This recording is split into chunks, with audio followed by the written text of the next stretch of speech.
ಸಿದ್ದರಾಮಯ್ಯನವರು 2023ರಿಂದ 2026ರವರೆಗೆ 3 ವರ್ಷ ಅತ್ಯಂತ ಯಶಸ್ವಿ ಸರ್ಕಾರವನ್ನು ಕೊಟ್ಟಿದ್ದಾರೆ. ಅವರ ಈ ಸಂದರ್ಭದಲ್ಲಿ ಈ 3 ವರ್ಷದ ಅವಧಿಯಲ್ಲಿ ದೇಶದಲ್ಲೇ ಒಂದು ಕ್ರಾಂತಿ ಮಾಡಿರ್ತಕ್ಕಂಥ ಸಾಧನೆ ಅವರು.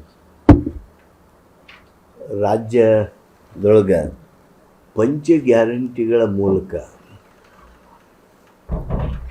ರಾಜ್ಯದ ಜನರ ಬಡತನವನ್ನು ಬೇರು ಸಹಿತ ಕಿತ್ತು ಜನರನ್ನು ಬಡತನದಿಂದ ಮುಕ್ತ ಮಾಡಿರ್ತಕ್ಕಂಥವರು ಮಾನ್ಯ ಸಿದ್ದರಾಮಯ್ಯನವರ ನೇತೃತ್ವದ ಸರ್ಕಾರ, ಸಿದ್ದರಾಮಯ್ಯನವರ ವಿಶೇಷ ನಾಯಕತ್ವ. ಬಡತನ ನಿರ್ಮೂಲನೆ ಮಾಡೋದರ ಮೂಲಕ ಏನು ಬಡವರ ಬದುಕಿನಲ್ಲಿ ಪರಿವರ್ತನೆ ತಂದಿದ್ದಾರೆ, ಅದು ನಮ್ಮ ಪಕ್ಷಕ್ಕೆ ದೊಡ್ಡ ಶಕ್ತಿ ನೀಡಿದೆ, ರಾಜ್ಯಕ್ಕೆ ಶಕ್ತಿ ನೀಡಿದೆ. ಭಾಳ ಉತ್ತಮವಾಗಿರ್ತಕ್ಕಂಥ ಕಾರ್ಯಕ್ರಮವನ್ನು ಕೊಟ್ಟಿದ್ದೇವೆ. ಅಷ್ಟೇ ಹಲವಾರು ಅಭಿವೃದ್ಧಿ ಮಾಡ್ತಕ್ಕಂಥ, ಪ್ರಗತಿ ಮಾಡ್ತಕ್ಕಂಥ ಕೆಲಸಗಳನ್ನು ಮಾಡಿದ್ದಾರೆ. ಅಂಥ ಒಂದು ಕ್ರಾಂತಿಕಾರಕ ಬದಲಾವಣೆಯನ್ನು ತಂದಿರತಕ್ಕಂಥ ಸರ್ಕಾರ ಇವತ್ತು ಮತ್ತೆ ಮಾನ್ಯ ಶಿವಕುಮಾರ್ ಅವರ ನಾಯಕತ್ವದಲ್ಲಿ ಸರ್ಕಾರ ರಚನೆಯಾದಂಥ ಸಂದರ್ಭದಲ್ಲಿ ಬಹುದೊಡ್ಡ ಸವಾಲನ್ನು ಎದುರಿಸ್ತದೆ. ಆ ಸವಾಲು ಕೇಂದ್ರ ಸರ್ಕಾರದ ಅಸಹಕಾರದಿಂದ ಏನು ಹಣಕಾಸಿನ ಅನುದಾನದ ಸಮಸ್ಯೆಗಳಿರ್ತಾವೆ, ಆ ಸಮಸ್ಯೆಗಳನ್ನು ಇನ್ನೂ ಕ್ಲಿಷ್ಟಗೊಳಿಸಿ ಸರ್ಕಾರ ಕಾರ್ಯಕ್ರಮಗಳೇ, ಸರ್ಕಾರದ ಆಡಳಿತವೇ ಕಷ್ಟದಾಯಕ ಅನ್ನುವಂಥ ಕೆಲಸ ಬಿ ಜೆ ಪಿಯಿಂದ ಆಗಲೂಬಹುದು. ಅಂಥ ಸಂದರ್ಭದಲ್ಲಿ ಮಾನ್ಯ ಶಿವಕುಮಾರ್ ಅವರು ಸವಾಲನ್ನು ಎದುರಿಸಬೇಕಾಗ್ತದೆ. ಆ ಸವಾಲು ಎದುರಿಸೋದಕ್ಕೆ ಆ ಗಟ್ಟಿತನ ಏನಿದೆ ಅವ್ರದ್ದು, ಅದು ಸರ್ಕಾರದ ಯಶಸ್ಸಿಗೆ ಕಾರಣ ಆಗ್ತದೆ ಅಂಥೇಳಿ ನನ್ನ ವಿಶ್ವಾಸ. ಕ್ಯಾಬಿನೆಟ್ ರಚನೆ ಬಗ್ಗೆ ಹೈಕಮಾಂಡ್ ಹಂತದಲ್ಲಿ ಚರ್ಚೆಗಳು ನಡೀತಾ ಇದೆ ಸರ್. ಹೆಚ್ಚುವರಿ ಡಿಸಿಎಂಗಳು ಕೂಡ ಆಗಿದ್ರೆ ಒಳ್ಳೆಯದು ಅನ್ನುವಂಥದ್ದು ಇದೆ. ನಿಮ್ಮ ಸಲಹೆ ಏನು ಸರ್? ಹೈಕಮಾಂಡ್ ವಿಚಾರ ಮಾಡ್ತಾರೆ. ನಮ್ಮ ರಾಜ್ಯದಲ್ಲಿ DCM ಹುದ್ದೆಗಳು ಸಹಿತ ಇರೋದನ್ನು ನಾವು ಗಮನಿಸಿದ್ದೇವೆ. ಹೈಕಮಾಂಡ್ ಒಂದು ಸೂಕ್ತವಾಗಿರ್ತಕ್ಕಂಥ ನಿರ್ಣಯವನ್ನು ತೆಗೆದುಕೊಳ್ತದೆ ಅಂಥೇಳಿ ನಾವೆಲ್ಲ ನಂಬಿದ್ದೇವೆ. ಈಗ ಸಿದ್ದರಾಮಯ್ಯನವರಿಗೆ ಒಂದು ದೊಡ್ಡ ವೋಟ್ ಬ್ಯಾಂಕ್ ಇತ್ತು ಸರ್, ಹಿಂದ ವೋಟ್ ಬ್ಯಾಂಕ್ ಅನ್ನೋದು. ಈಗ ಸಿದ್ದರಾಮಯ್ಯನವರು ಮುಖ್ಯಮಂತ್ರಿ ಸ್ಥಾನದಿಂದ ಕೆಳಗಿಳಿದ ಮೇಲೆ ಆ ವೋಟ್ ಬ್ಯಾಂಕ್ ಚದರಿ ಹೋಗುವ ಸಾಧ್ಯತೆಗಳಿದ್ದಾವೆ. ಈಗ ಇದನ್ನ ಹಿಡಿದಿಟ್ಕೊಳ್ಳೋದಕ್ಕೆ ಏನು ಪ್ಲಾನ್ಸ್ ಏನಿದೆ ಸರ್? ನೋಡಿ, ಇದೆಲ್ಲ BJPಯವರ ಆಶೆಗಳು. ಇದು ಯಾವಾಗ ಅವ್ರು ಈ ರೀತಿ ಆಶೆ ಮಾಡ್ಬೋದಿತ್ತು ಅಂದರೆ, ಈ ಹೊಸ ವ್ಯವಸ್ಥೆ ಸಿದ್ದರಾಮಯ್ಯನವರ ಮನಸ್ಸಿನ ವಿರುದ್ಧ ಬಂದಿದ್ದರೆ ನೀವು ಹೇಳೋ ಹಾಗೆ, ವಿರೋಧ ಪಕ್ಷಗಳು ಮಾತನಾಡೋ ಹಾಗೆ ಅದರಲ್ಲಿ ಏನೋ ಒಂದು ತಥ್ಯ ಇದೆ ಅಂತ ಹೇಳ್ಬೋದಾಗಿತ್ತು. ಆದರೆ ಸಿದ್ದರಾಮಯ್ಯನವರೇ ತಮ್ಮ ರಾಜೀನಾಮೆಯನ್ನು ಘೋಷಣೆ ಮಾಡಿ ಮುಂದಿನ ಮುಖ್ಯಮಂತ್ರಿಗಳನ್ನ ಶಿವಕುಮಾರ್ ಅವ್ರನ್ನ ಮಾಡ್ತೀನಿ ಅಂತ ಹೇಳೋದರ ಮೂಲಕ ಈ ಬದಲಾವಣೆಯ ಮುಂಚೂಣಿಯಲ್ಲಿ, ಬದಲಾವಣೆ ಮಾಡುವ ಮುಂಚೂಣಿಯಲ್ಲಿ ಮಾನ್ಯ ಸಿದ್ದರಾಮಯ್ಯನವರು ಇರೋದರಿಂದ ನೀವೇನು ಒಂದು ನಿರೀಕ್ಷೆ ಮಾಡ್ತಾಯಿದ್ದೀರಿ, ಅಪೇಕ್ಷೆ ಮಾಡ್ತಾಯಿದ್ದೀರಿ, ಈ ರೀತಿಯಾಗಿರ್ತಕ್ಕಂಥ ಅನಿಸಿಕೆಗಳನ್ನು ಏನು ವ್ಯಕ್ತ ಮಾಡ್ತಾಯಿದ್ದೀರಿ, ಅವಕ್ಕೆ ಯಾವಕ್ಕೂ ಅರ್ಥ ಇಲ್ಲ. ಅವು ಹಾಗೆಯೇ ಒಲ್ಲದವರು ಮೊಸರಿನಲ್ಲಿ ಕಲ್ಲು ಅಂತ ಹೇಳ್ದಂಗೆ ಹುಡುಕಾಡ್ತಾ ಇದ್ದಾರೆ. ಸಾರ್ವಜನಿಕ ವಲಯದಲ್ಲಿ ಮತ್ತು ನಿಮ್ಮ ಪಕ್ಷದ ಶಾಸಕರು ಸಹ ಆ ಒಂದು ವಿಚಾರದಲ್ಲಿ ಅವ್ರಿಗೆ ಅಸಮಾಧಾನ ಇದೆ.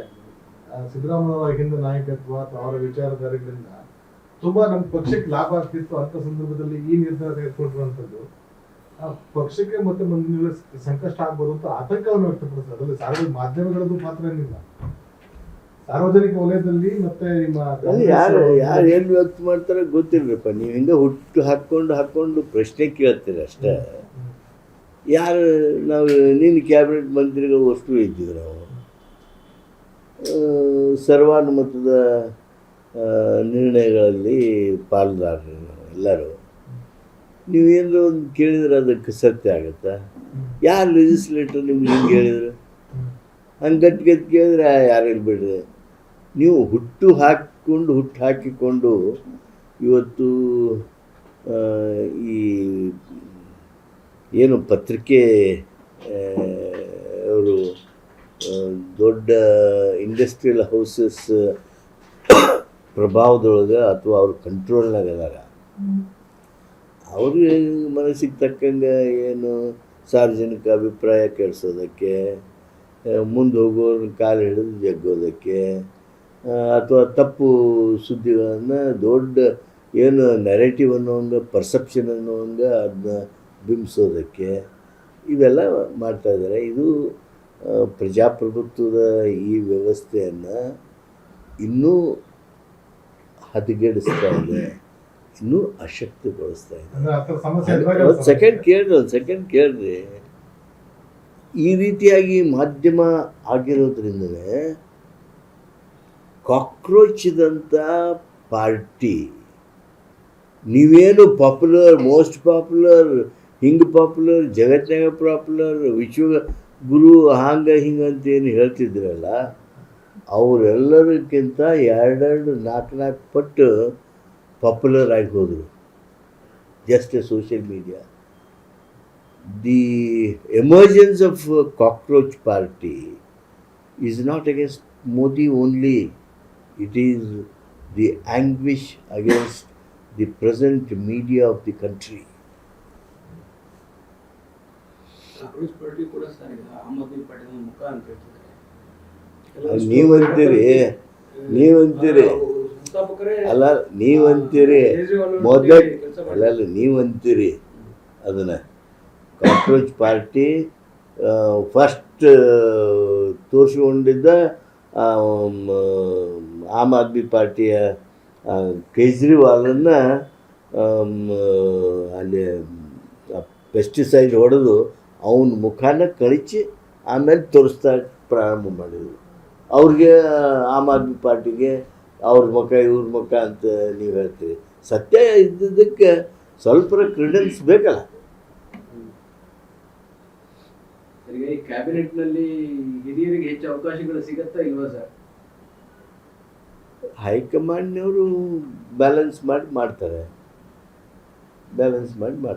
ಯಾಕಂದ್ರೆ ಡಿ ಕೆ ಶಿವಕುಮಾರ್ ಅವರಿಗೆ ಇದು ಹೊಸ ಅನುಭವ, ಮುಖ್ಯಮಂತ್ರಿ ಫಸ್ಟ್ ಟೈಮ್. ಅಲ್ಲ, ಹೊಸ ಪ್ಲೇಟ್ಜೆ ಬಂದ್ರೆ ಹೆಂಗೆ? ಡಿ ಕೆ ಶಿವಕುಮಾರ್ ಏನು ಹೊಸ ಅನುಭವ ಅಲ್ಲ, ಆಮೇಲೆ ಅವ್ರಿಗೇನು ಹೊಸದೇನೂ ಅಲ್ಲ, ಅವ್ರಿಗೂ ಸಾಕಷ್ಟು ಅನುಭವ ಇದೆ. ಮತ್ತು ಸಿದ್ದರಾಮಯ್ಯನವರ ಮಾರ್ಗದರ್ಶನ ಇದೆ. ಅದೆಲ್ಲದಕ್ಕಿಂತ ಖರ್ಗೆ ಅವರು ನಮ್ಮ ರಾಜ್ಯದವರೇ, ಅವರ ಮಾರ್ಗದರ್ಶನ ಇದೆ. ಮತ್ತು ಹೈಕಮಾಂಡ್ ಸೋನಿಯಾಜಿ, ರಾಹುಲ್ಜಿ ಇವರೆಲ್ಲರೂ ಕೂತು ಈ ಎಕ್ಸಸೈಸ್ ಮಾಡ್ತಾ ಇರೋದ್ರಿಂದ, ಕೆ ಸಿ ವೇಣುಗೋಪಾಲ್ ಇವರೆಲ್ಲ ಸೇರಿ ಈ ಒಂದು ಎಕ್ಸಸೈಸ್ ಮಾಡ್ತಾ ಇರೋದ್ರಿಂದ I think things will go smooth.